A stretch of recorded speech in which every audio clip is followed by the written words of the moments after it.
Hi everybody, welcome back to the Feynman technique. Today we are going to be deriving the chain rule for derivatives, and this is my third video in the series, Things We Take for Granted. The thing we're taking for granted today is the chain rule. Okay, well, we're going to derive it. And we're going to be using these two different limit definitions of a derivative. This one is the more commonly known one. Basically says f prime of x, the derivative with respect to x of some function of x, is equal to the limit as h goes to 0 of f of x plus h minus f of x over h. This is less well known, and it's usually used to find the derivative of a function at a particular value, but it's just as valid to say that f prime of v is equal to the limit as u approaches v of f of u minus f of v all over u minus v. We'll be using this alternate definition of the derivative in our derivation here. Okay, so what are we actually trying to do with the chain rule? We're trying to find some good expression for this. The derivative with respect to x of f of g of x, right? So if we have a function, one function composed with the other. All right, so to start this, we're just going to literally plug f of g of x into our first limit definition of a derivative. So that's going to give us the limit as h goes to 0. We haven't changed anything in this. It's still the limit as h goes to 0 of, and now we're just taking this and literally copying it right here, except we are adding h to the x value, just like over here. We literally copied f of x right here, but just added h to the x value. So that's what we're doing here. Minus, and then right here we just copied f of x right over, but this time we have to copy f of g of x over. And then all over h. Okay, so that's perfectly valid. That is true. So I hope you would agree that we could multiply this whole thing by 1 and it wouldn't change anything, would it? So this is what we are going to multiply it by. We are going to multiply it by g of x plus h minus g of x over g of x plus h minus g of x. These two things cancel to equal 1, so we've just multiplied that entire limit by 1. And that's completely, it doesn't change anything, so that is still true. And now there is this property of limits that says you can basically distribute this limit. You could say that this is equal to the limit of this times the limit of this. All right, but let's just go ahead and put a parentheses around this.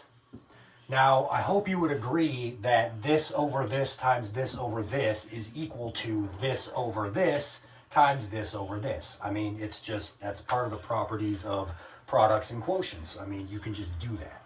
So we're going to move this to the denominator of our first fraction, and we're going to move that over to the denominator of our second fraction.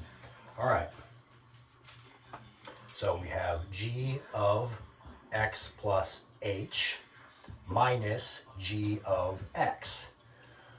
Okay, now we can use the distributive property of limits to say that this is equal to the limit as h goes to 0 of this thing times the limit as h goes to 0 of this thing.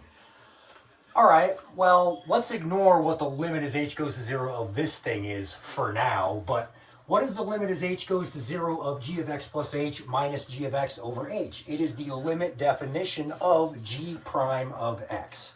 So we're just going to erase this part, close this parentheses, and then just say times g prime of x. Now, we are going to let a new variable or function u, we're going to let some u is going to be equal to g of x plus h, and some value v to equal g of x. All right. Now we're going to change this limit a little bit. Instead of letting h go to 0, we want to see what happens if h goes to 0. We're going to be taking the limit as u approaches something. Well, all right, so we'll write that down.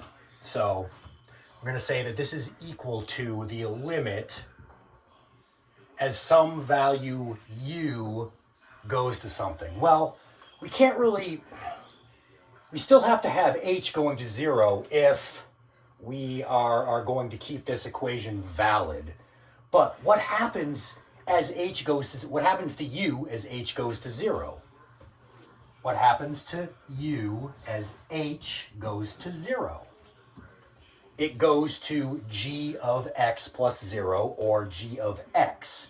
Well, what is g of x? G of x is v. So we could take the limit as u goes to v of, let's see, f of g of x plus h. Well, we already defined g of x plus h to be u. So that is going to be f of u, right? Minus f of g of x. Well, we defined g of x to be v. So this is minus f of v. All right, and this is over, g of x plus h, that's u, okay, minus g of x, which is v.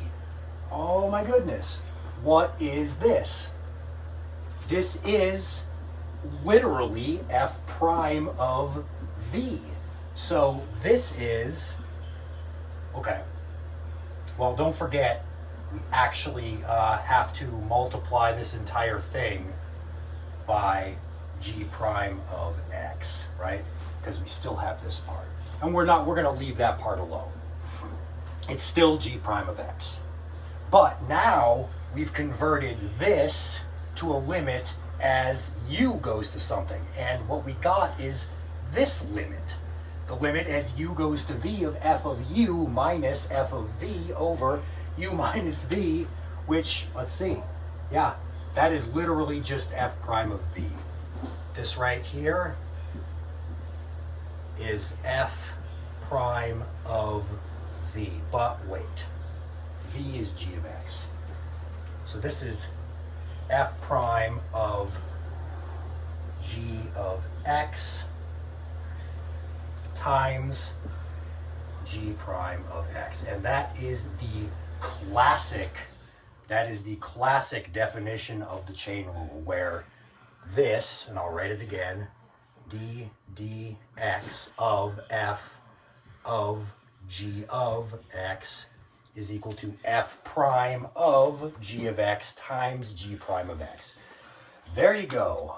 That one took me a little while to wrap my head around, because switching like what the limit is approaching and what the variables of the limit, it was kind of a little bit difficult to wrap my head around at first. But if you just think about it for a little while, and you'll get why it's valid. I mean, I showed why it's valid.